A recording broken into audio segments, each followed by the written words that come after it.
What's up, and welcome to Nighttime at the Nerd Bar, episode 129. We're Woo-hoo! back. Yes, if you are joining us and you're new here, Welcome. welcome to Nighttime at the Nerd Bar. Yes. Bringing you that Monday energy live. If you're joining us live, join us over in the live chat, and if you're watching later, awesome, comment down below. Some quick intros. Hello, I am Carrie Lane. And I'm Katie Cullen. And then I was like, yes, we can show off the awesome dress. So pretty. Only about like an eighth of it. Mine, yeah, I was like, sure. And I'm like, this is like old shirt that I've held on to forever. Oh, like, horse yes. girl shirt from the 90s. Mm-hmm. I love it. Looking over the live chat, we have Untitled on Purpose with a wave. I like it. And we also have Giga Derek with a wave. Yay! I think we're going to surprise everyone because I completely forgot to announce what we were covering today. That too. So it's like, okay, it's a surprise for everyone. We're going to have fun. Thank you. Yeah. It came from Black Milk's Tumblr Core collection that they just dropped. So, I had to. Yes. Okay, there we go. If you are new here, and then otherwise everybody else who've been here, refresher, we'll get into some news and announcements. It'll be indicated as of here. We're going to be covering an anime show, which maybe we'll just wait till we start. I think we'll just wait. For those who were here beforehand and saw the thumbnail, like they know. That too. You probably have a guess. Then we'll have recommendations for other things that you should watch and check out. Oh, and then we also have a manga review too.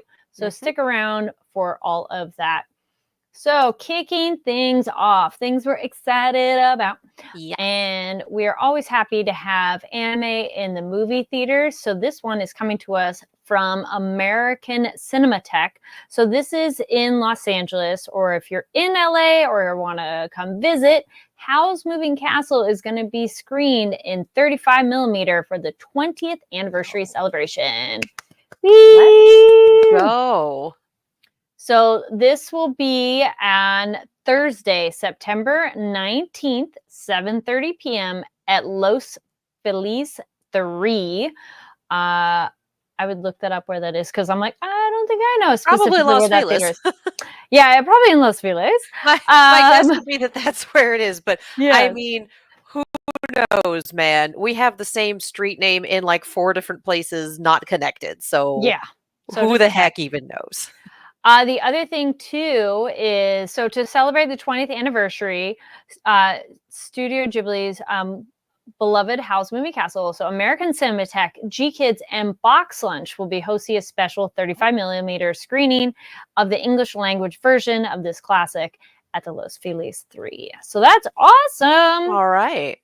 So be on the lookout for that. And also we'll post a link, which make sure to check us out over on NTATMB over on Twitter, and make sure you're here and subscribed on YouTube too, so you're up to date with all the things. And continuing on with more things we're excited about. Continuing on with the movie news, I want to little shout out to GKIDS, big shout out to GKIDS. Of course, Studio Ghibli Fest is still continuing on. It will be going on for the next little while. So keep an eye out for that. Look up Ghibli Fest, look up the movies that are playing near you, the dates they're playing, whether it's subbed or dubbed, and what theaters they're in. It's always fun. They've always got something really fun on Halloween.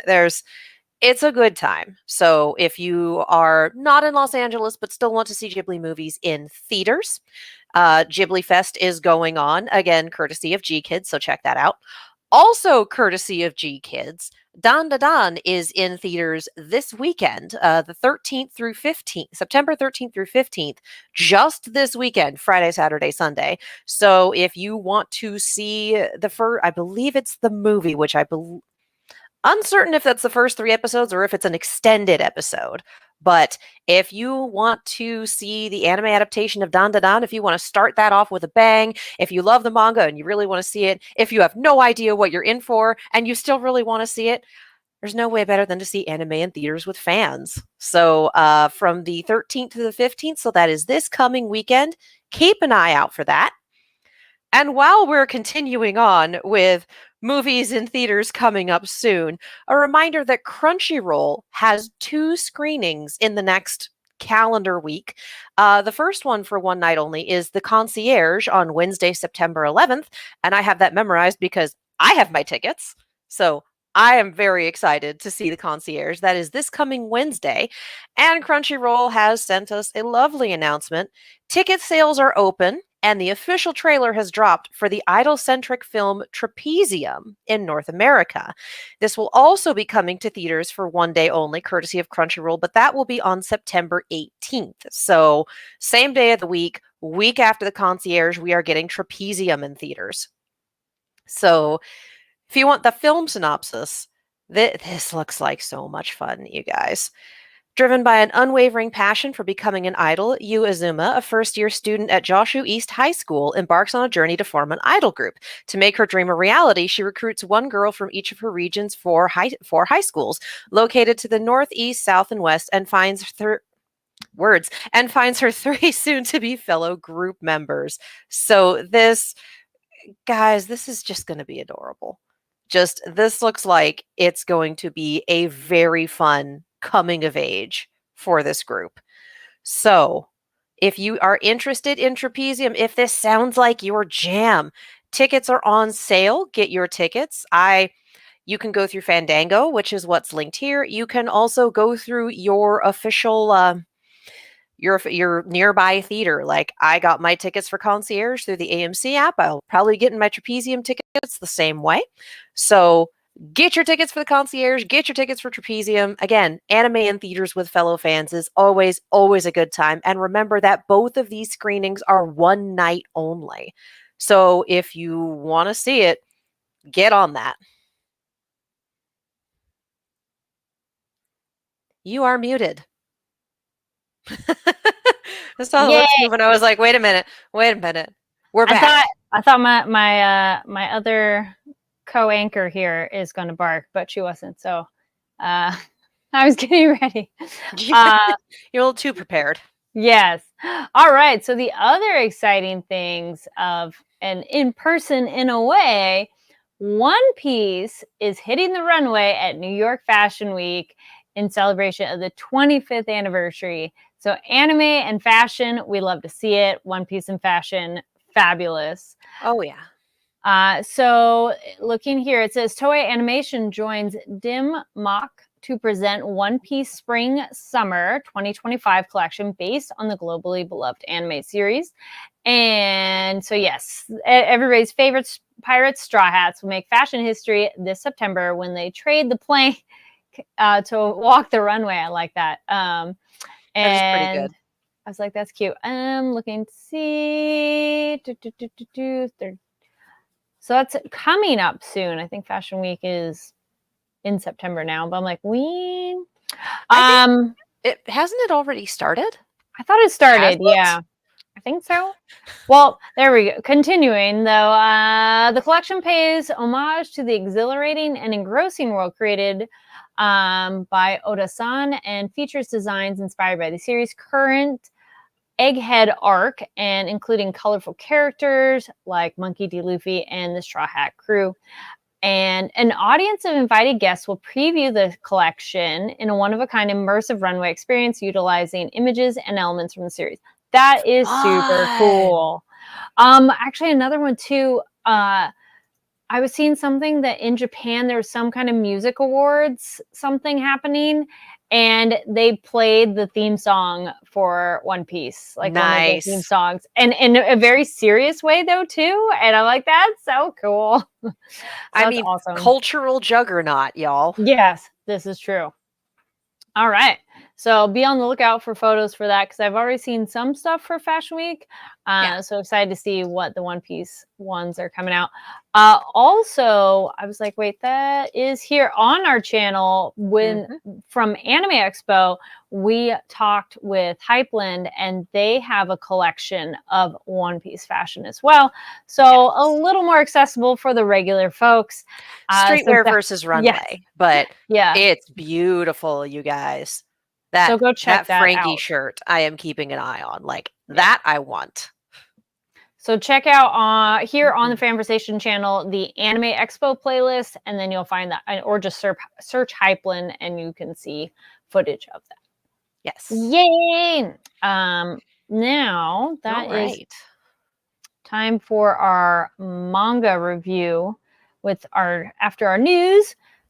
So this one is brought to us by our friends at Tokyo Pop. A Smart and Courageous Child by Miki Yamamoto, and mature audiences of not necessarily adult themes. It said that though on one of the rating things. That's fair. Yeah, it says so the mature audiences, so not adult, but mature audiences. Yeah. It is going to be available on September 24th. MSRP is $13.99. Is 224 pages, which I'm like, that's nice. We read digital copies, but yes. Pretty awesome to have a nice hefty one. The other thing too of note, it is the winner of the 24th Manga Division Excellence Award at the 2020 Japan Media Arts Festival. Having read it, not a surprise. Yes. Not a surprise at all. So you want to share your first initial thoughts there? You're like, the art on this is so good. Oh my God. It's such, I hesitate to be like, it's such simple art, because that's not that. I know what you mean. Yeah. I work with words, not with art. It's not, it's simple, complimentary, simple, yes. Amazing. So like it's simple, and that allows it to be striking. That when they do decide to use accent color, like red is an accent color very, very frequently in this, to the point where you notice when other colors start to creep in and how they're used and when. Like the color work on this is amazing. I think I read in the bit at the end about the art that it was colored pencils, which use it. Yeah, and you've looked at colored pencils. It's such a specific stylistic choice, and it really helps convey just like the themes of the story. It's a beautiful story. It's very poignant, and it's very like, even if you aren't a parent or aren't ever planning on becoming a parent, this is still very much a story that you can read and understand and empathize with. Like, I think it's something where, mature audiences, I think, is correct, just because I remember what high school Katie thought like, and she would have understood the story, but wouldn't have really gotten it. You know, like would have understood the sequence of events, maybe would not have gotten the emotions as much. So it is the story of a couple who are pregnant, excited about it, ready to bring a baby into the world, very excited for who their little girl will become. And then the news of the attack on Malala Yousafzai happens, and the mother-to-be starts to spiral a little bit and starts to wonder about, if this is what can happen in this world, if this is what can happen to a child in this world, I'm bringing a child into this world. Now what? Like, can I do this? Can I be responsible for this? Is this the world that I'm bringing my daughter into? And it's very, very poignant, and the anxiety spiral is so very well depicted.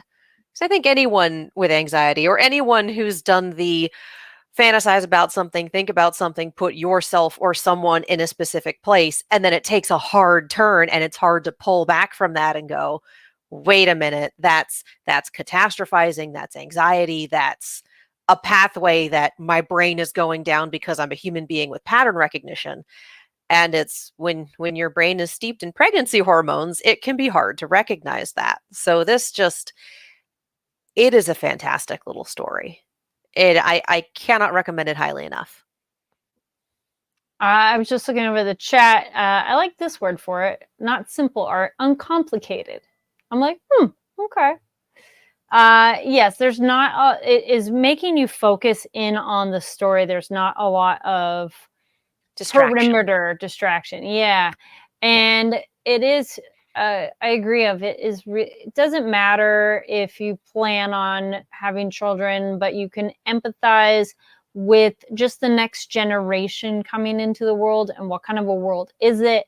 and worrying about them and just general, and it could be anywhere too. It's just any safety. If this could happen somewhere, it could happen somewhere else, and just continuing with how the world is. It's very raw and real of what, very realistic what one would worry about. And it isn't depressing though. I would preface that of it doesn't end. It's not a downer. It just, it takes you on a journey and has a hopeful ending, but it will take you on that emotional roller coaster as well. So yeah, that one, a smart and courageous child. And yep, available the 24th. Trying to see if there's anything else of note to add. Just highly recommended. Keep an eye out. Yes. Yep, available from Tokyo Pop in a little over 2 weeks. Yeah, very soon. A little over 2 weeks. I believe the 24th is a Tuesday. It's like, how are we almost at the end of September? What? Right? What happened? Yes. It's like, no, we've just started. But it in is 2 weeks, it will be. Yes. Alrighty. Then from one heavy topic in a way to another, our show of as I get off that one. I was gonna say, chat can do their own drum roll. Yes. Just a string of drum emojis. Yay. So yes, this one has been out, we know, but it is one of those things of hashtag first world problems, too many shows, not enough time. And there's probably a lot of you who are like us that maybe you didn't get to it yet, or, you know, it's been on your radar, or maybe you have not heard about it at all. Or if you have watched it, come join us on the journey of going back with the show. We are going to, get together. Yeah, we've been, maybe you've been keeping it at arm's length because you know it's a meditation on grief and you're not emotionally prepared for that. Or that. It's me! But here we are. The show must go on. Yes. And therefore I will watch anime and cry. And we're cry during this though. Just two episodes at a time. Wait, did you say you did or didn't for these two? Did not for these. Okay, no, me too. I was surprised that I didn't. Same. I was expecting to. Yep. Everyone's like, oh my God, it's going to make you cry. And so I was ready. And then, not to say it doesn't have things that are like, oh, but it's not quite, we're not there yet. Because everything's still very new. We don't know these people enough yet to really care. But I feel we're going to continue to get more. I mean, I care, but I'm not going to cry. If they're old, they lived a long life. And yes, it is sad, but it's not like their life was, you know, I mean, for the elf, we know for her it was a long time, but it was more of a blip of time. Yeah. But, you know, it is that thing of, it wasn't a surprise. How's that? Yeah. So it's a different kind of grief, because of course we can all be sad when, even after somebody's had a very long life, but different kind. So I'm kind of curious of, are we going to keep getting little glimpses into the past of these people, because they're in the theme song. So no spoilers. If you are new here, please, no spoilers. Yes, we know this has been out.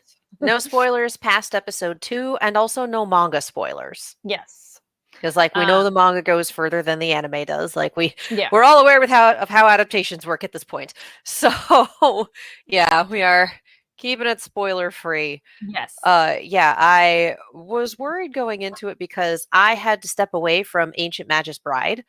I tried, and as lovely as that show is, it is also so heavy that I did need to step away from it. I was not in a place where I could handle it.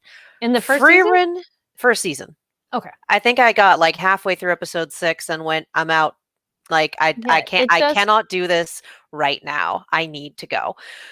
And that's, sometimes you have to put down a piece of media if you are not in the correct space to work with it. And that doesn't mean that the media is bad, and that doesn't mean you're incapable. It just means it's not a good fit at the time. And that may change and it may not. And there's no shame in that. There's no shame in putting down something that is not helping you. It doesn't have to be actively harming you, but if it's not helping you, there's no shame in walking away. That said, Frieren is not heavy in the way that Ancient Magus Bride is, or at least those first few episodes were for me. Okay. I mean, knowing, for one, Ancient Magus Bride blindsided me. I had no idea it was just a meditation on grief all the way through. Like, holy cow, that was, I'm not expecting that.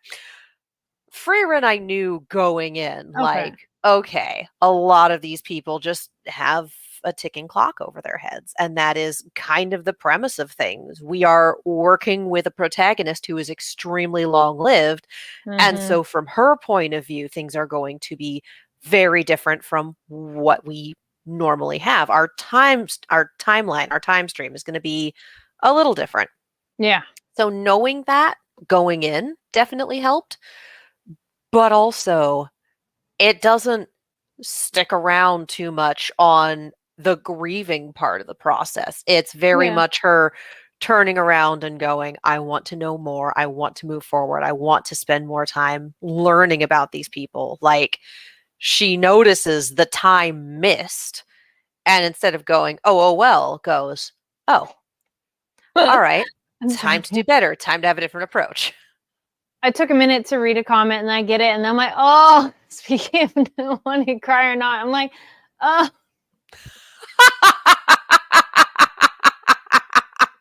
As someone with a 14-year-old cat, that's rude, but you're right. So for those listening, welcome to Dog Owner the Anime. Oh, Ooh. this is true. I'm like, oh yeah. Again, Ah, for someone with a ah, 14-year-old cat who is not looking forward to what's coming down mm, the line sometime yeah. within the next 5 to 7 years, most likely. Yeah, no, please take the comment down. Yeah.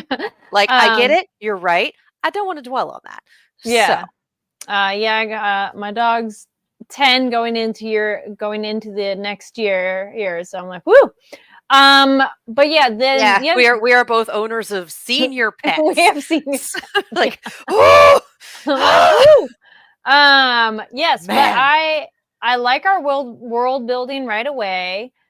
Oh, I yeah. like the art style of it. Overall pacing is slow, but I know we're just in the initial episodes. Uh, it is interesting watching a show that's been out and like restricting ourselves. So I'm like, well, it's slow right now, but that doesn't necessarily mean a bad thing. It's just like laying the groundwork. But It I'm did not liking what strike I'm me as seeing. slow at all. Oh, interesting. Okay. Like, there is so much in these episodes. I think the last time I sat here and thought that the halfway point was gonna be the end of the episode was when I Mm. was watching Escaflowne. Like, it's been a hot minute Yeah. since an anime has been like, "We're gonna fit a metric ton into each episode," But slow and doesn't mean not dense. It just is more the pacing of it is very leisurely, which is okay, yes. but it's interesting after watching a lot more fast-paced stuff lately. So it is the okay, this is a leisurely pace, a lot going on. Yeah. Uh I'm liking how Frieren is existing in her world and meeting other people and spells and Yeah. it's also a lesson in patience. It's someone who has all the time in the world. Uh, Right? when she has her apprentice, it's the why are we still here for 6 months? And it's like, well, you're learning things along the way too. Yeah. Like, and also I believe the apprentice is Fern. Like, Yes. she's young. So on the one hand, there's maybe not quite as much scale for how long a year is, how long a month is. Yeah. When you're young, everything moves so quickly and so slowly at the same time. Yes. And when when you're older, it's like, what do you mean it's September? What the hell Yeah. happened? You So, blinked. so but the flip side of that is bringing it up to Frieren, who also sees time in a very, very different way, and her just saying, "Oh, my time isn't my own anymore. Like, it's Mhm. not just me. It's not my timetable. I have a human apprentice. Like, I have Mhm. a human traveling companion, and Which time works very differently now." I really enjoyed that kind of sneaky way to pass time to make her old enough to join. Oh my God, right? She's Can like, you wait. translate this? Well, it'll take 5 to 6 years. Ah, that's cool. Just stick around. I loved that That was, priest. yeah, that was Man, very he funny. hung around for he aged well.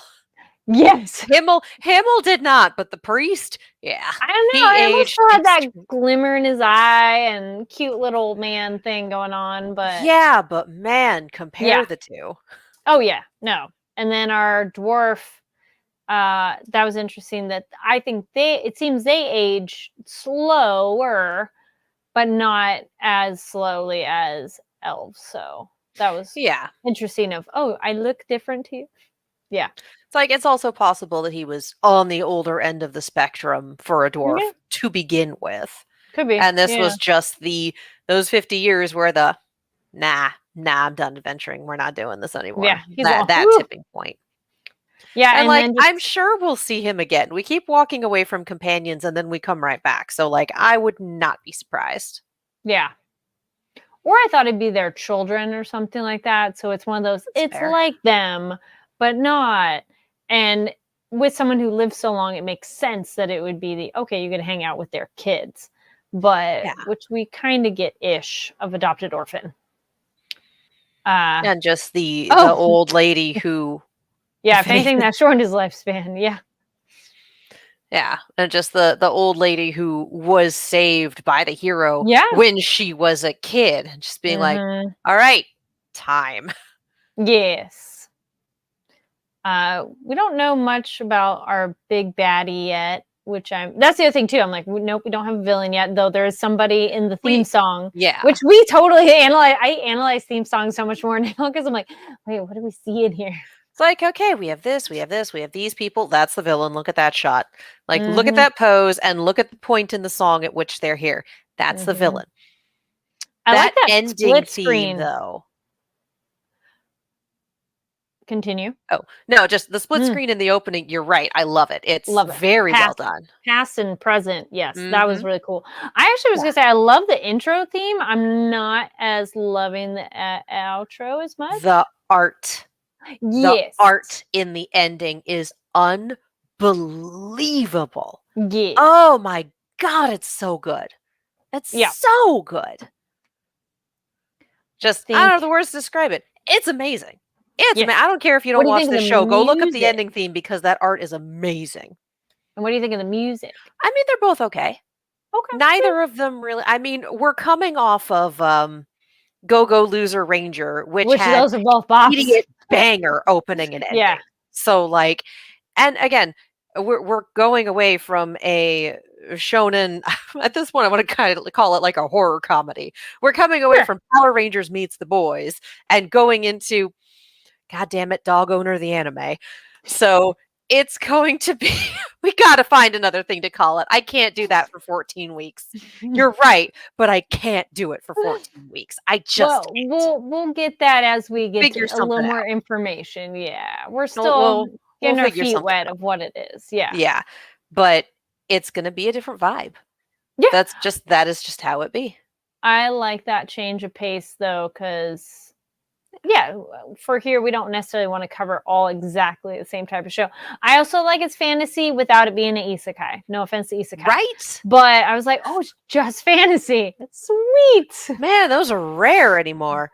Yeah, which I once in a while, sure, I like isekais, but it was refreshing for it to be just plain old fantasy. Though Delicious in Dungeon was plain old fantasy too, but Yeah. like a different vibe as well. This feels more classical fantasy. Yes, this is very traditional. What I would think of what things look like and whatever. I'm Closer excited to to see their journey. Closer to the token vibe than the like Yeah, D&D mechanics vibe, which again, I love the D&D mechanics vibe. Like, hello, have you seen me? But God, there's nothing like a good classical fantasy. Yeah. It's a good time. I don't know if and this was just I'm not sure if this is the Crunchyroll app. I'm not sure if it's our Roku being weird, but it definitely switched languages on us between episodes. Oh, And okay. like because the way Crunchyroll has some Crunchyroll shows, every language is like a different season, and there's like they're in the sidebar, Oh, okay. and some Crunchyroll shows, all of the languages are folded into the settings, and it's just the one season. So for Hmm. Frieren, all of the languages are folded into the settings, and I'm like, that's cool, that's fine. So Yeah. I just hit play to see where it took us, and it took us to the dub, which is great. With the hard of hearing subtitles, which is definitely a function of me having the Roku on the always do subtitles when possible setting. But the Hmm. hard of Hmm. hearing subtitles do not translate what's on the screen and do not give subtitles for the theme. Yes, So I that's did notice that. yeah. And I learned that the hard way during Shangri-La Frontier. They did fix the issues that I brought up with that one, but then also if you have the hard of hearing subs on, you don't get what's on screen because I assume two different files. But Yeah. then we let it autoplay into episode 2, and What language did you get? I don't remember, like, the language started with a T. I can't I should have written it down. It was not one I'm familiar with, and I appreciate that Crunchyroll has an anime dubbed in, I wanna say this one's probably got at least 20 languages easy. Like, that is amazing that they do that. Yeah. I think it was my Roku that got a little weird because it definitely auto swapped languages on me between episodes. So we started the second episode and Huh. went, "What? What is happening?" Yeah, mine, it started automatically with English. Mhm. And as soon as I heard the first word, I was like, wait, this is the dub. And so I was checking my settings, and I don't like, which we'll have to message Crunchyroll of when the text comes on screen in English, there's not a You translation for it, you but gotta have the it's subs on. there. Hmm. And those kind Yeah. of pop up so randomly that it'd be a little annoying to go in and out of the language. But yeah, once I switched to Japanese, it stayed there. But that is a function that's a little bit bothersome. Of I was seeing text, and I'm like, wait, I feel like this is in a world, like giving me Yeah. the Yeah. It's like, "Hang on, intro thing. I'm like, this is important." Well, we were seeing text and then just seeing the little white musical note in the black yeah, bar, and I'm like, "Oh, we have the wrong subtitles on. Let me yeah. put the right subtitles on." Okay. But yeah, Yeah, and that's coding and yeah. files, and that's a lot of back end stuff. But yours didn't change languages on you, did it? No, and I I think use a that's our Roku. Roku then. I think that's our Mine's a Roku too. yours is So also a Roku. yeah, I don't know what happened. Just between episodes, it went, "You want to watch it in this language, right?" And it opened up, and I went, "What?" So no, something that's funny. weird happened. Okay. And Yeah. I'm willing to blame my Roku on this one. It does weird things sometimes. But just wanted to see if that was a, communal experience. I'm glad it wasn't. Sure. No, not yet. I'll let you know if it does it next time, but, Oh, we just get to have uh, all the adventures for this. yes. Our household, man. But Adventure yeah, in the show, adventure in real life, yes. Uh, right? any any other thoughts? I mean, yes, a lot happened, but we're still in those very intro phase Yeah. of the show that if there are moments, again, only episodes 1 and 2 that stood out to you, leave comments down below of favorite moments or scenes. Uh, I the flashbacks. Like, you brought mhm, up that maybe they'll keep doing flashbacks. I think they will. I hope they mhm. will. I love that it fleshes out the party, especially now that Yes. 50% of the party is, shuffled off this mortal coil. Mhm. And it's also very fun and interesting to see, like, the old lady talking about, "And here's what happened, Yes. and here's the folklore," and Frieren, who was there, going, "And then he spent 15 hours picking a pose with the Yeah. sculptor." And she went, She's like, "What?" I was like, So again, the direct memory versus yes. the what has been passed down, what's the story, what's the it's a very interesting concept to play with when you Mhm. have races that have such very different length of life. I think we're gonna get more of that, and I hope we do at least a little bit at the beginning. I feel it's gonna be for a little bit, and that might taper, but I feel we're gonna have more memories, Yeah. uh, or meet other people that, like, flesh out those memories too, so Oh, yeah. we'll see. Mhm. Um, yes. Any other Yes. thoughts before move to our Nope. next segment. It was all right. So initial thoughts, we like it. We will continue to let you know what we think of episodes, doing 2 at a time. So if you want to catch up or do a rewatch, we're doing 2 at a time. So next week will be 3 and 4. All right. So now it's time for other stuff you should check out. So this is stuff we've been watching, reading, games, what have you, that we think you should check out. What was I watching of? Okay, yes, I got through a couple different shows. Just coincidentally, spooky season of watching a couple witch shows. Before we do, Coincidence. good job. Gigadera goes, so much happens. Can't say anything. Good job. Thank you. But that means you get to sit here and go like this Yes. when we make predictions. And that's the fun. Yes. So I watched Mayfair Witches. It's an AMC show and is now on Netflix. Beginning, really liked it. World building, great. Last 2 episodes, I was like, okay, well, there's just things I'm not going to tell you, but it was just like, but I'll probably watch the next season if and when it comes out. But initially, I really liked it enough. But yeah, how they end it was really like, That's rough. Because within the same world as the Interview with the Vampire series, which really was enjoying that one, which now when the rest of the seasons will come to Netflix, I'll catch back up. Then, continue. Witch shows, I know, right?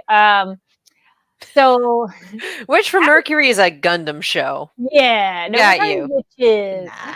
So Mayfair Witches. Let me know what your thoughts are. I know art is subjective, but no spoilers because in case people want to check it out, because that was on AMC, now on Netflix. So the other one that was, I guess it was AMC as well too, is a Discovery of Witches, which I'm liking that so much more.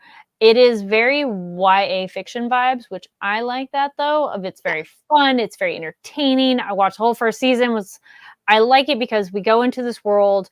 The main character understands what magic is, understands what that stuff is, but she has her own reasons why she's not interacting with magic. So I'm like, all right, cool. We have witches, we have vampires, and we have demons. But my one complaint is we don't really know what that means for demons though. Like, okay, you're a demon, so it's a versatile term. What does this flavor mean? Yes. So they don't really go into it. So that's my mainly only like complaint. But I'm into season 2. Season 2 so far is pretty interesting. Different change of pace and different things, but I'm liking it. So I'll report back when I get through that.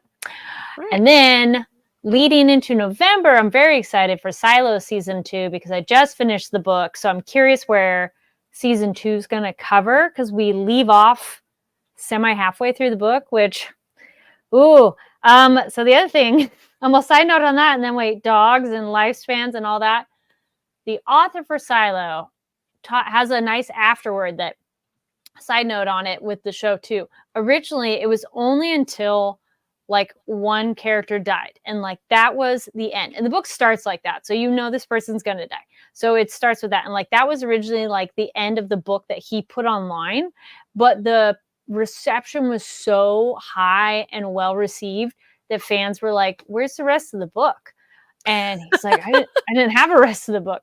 And so he got a new character, continued that journey, and made it far more hopeful because he wrote the book after his dog died and dealing with grief. And I was like, oh my gosh. I'm like, I didn't really cry reading this book, but reading the afterword, I was like, I totally get it.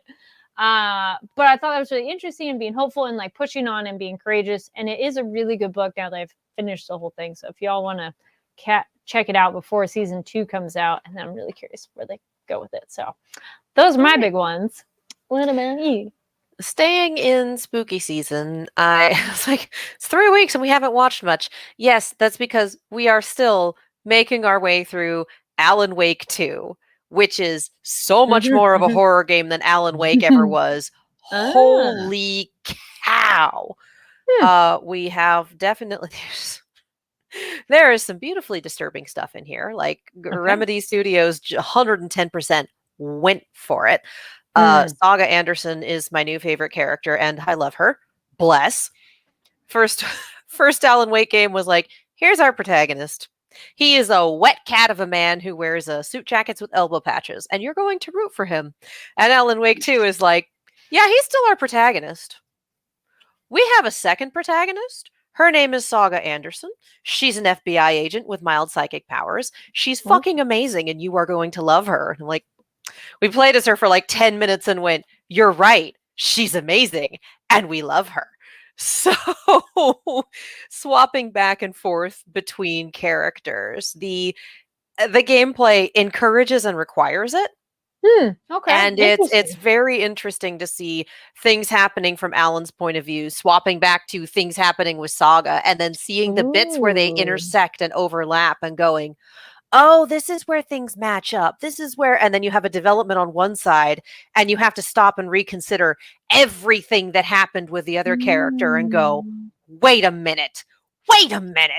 There have been some excellent plot twists. There have been some excellent jump scares.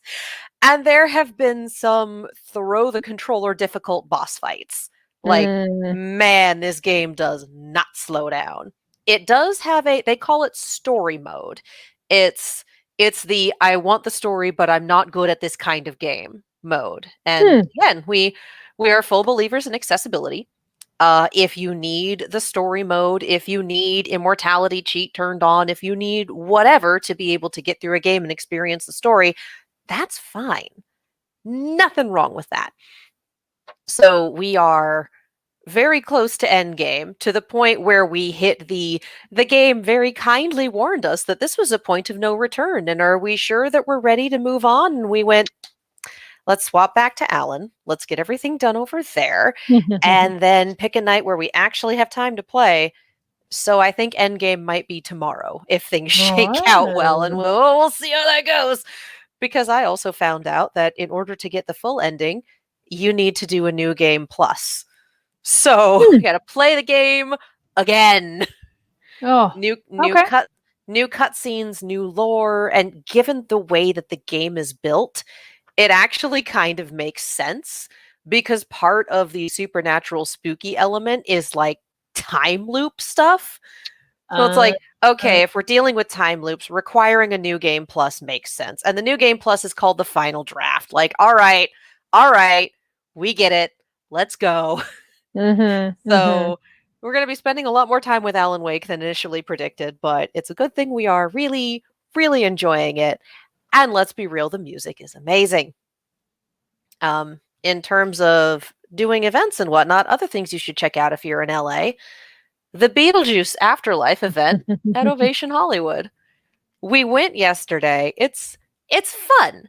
I expected it to be like a bunch of backdrops and photo opportunities, and that's kind of it. And it is a lot of that. There is a particularly good Sandworm photo op that I was very impressed with. There is a lot of backdrops. There's a lot of photo ops. There's a lot of set pieces from the new movie. If you haven't seen the new movie, it's fine. I haven't. I went with people who have. It's a good time either way. They have, of course, they have someone dressed up as Beetlejuice doing the voice, interacting with people. They have someone dressed up as Miss Argentina, and they have a few other characters floating around that are just so much fun to interact with. There is a like fortune telling area. There's a little salon where you can actually do Beetlejuice makeup or makeup stitches, and they have an afterlife cafe as well, and you can actually get food in there. It's all themed food. So it was a little over $30 ticket price. We got a group rate because we had a group of 7, which is a lot, but I think we spent 2 hours in there. Okay. It was a good time. It was very fun. It was very well put together. The AC held up very nicely. Oh, good. For when it was, 105 degrees out here. Oof. So, yeah, if you are LA area and you've been hearing about this and going, I'm not sure. I mean, it was worth it. It was a good time. Nice. Like, if you don't like anything Beetlejuice, then no, it's going to be wasted on you. But, like, if you do, if you're into it, that's fun. Yeah. Nice. Let us know what stuff you're checking out that you think other people should check out as well. Looking over the chat, Giga Derek says, I checked out Deadpool and Wolverine several more times since last show. Can recommend. Played Gundam Breakers 4 and loved it. Lastly, I'm still losing it over the Sonic 3 trailer. Oh my God, yes. I was going to say, we have our big Yes. resident Sonic fan. Oh my God. fan. There, on the one hand, it's like, oh, I'm looking forward to this. This is going to be fun. And on the other hand, I'm like, looks at the Sonic Adventure 2 plot, looks at this movie. How are they going to do those particular plot beats? And if you know what I mean, you know what I mean. And if you don't know what I mean and you don't want to be spoiled for the new movie, maybe don't look up the plot of Sonic Adventure 2 until afterwards. All right. And that leads us back to the beginning of thank you for checking us out here at Nighttime at the Nerd Bar. Don't forget to follow us over on Twitter and NTATNB. And just checking. That is also where we post pictures, announcements, etc. Gigadark says, as long as I have to escape to the city at some point. Look, we already know they're going to play Live and Learn. I think if they play City Escape, the entire theater will lose its mind. You know it. I know it. Come on. But yes, as Katie was saying, we post links and photos to the different stuff that we covered earlier in the show, other announcements there. So it's a good spot to be up to date. And be sure to follow here on the Fanversation channel, subscribe, give the video a thumbs up, leave a comment too. And then where can people find you online, Katie? You can follow me all over the social medias as well as on YouTube and Twitch at Kiaxet. That is Kiaxet. I am also for Spoopy season on a channel called Silver Screams. It is a horror channel that I do with my roommate. We have a good time. If you want to see me jump out of my skin, there's a few good reaction videos on that channel for that. Nice, yes. And you can follow me online at Carrie D Lane. That's KARIDLANE. And here on the Fanversation channel, in case you missed it, there's a Comic-Con playlist. We have a whole voice actors playlist and a whole lot more. And I don't, nothing super top of my head right now. I'm like, blah, Mondays. But thank you so much for tuning in and joining us here. If you watched it live, if you're watching later, awesome. And we'll see you next week. Bye. Bye.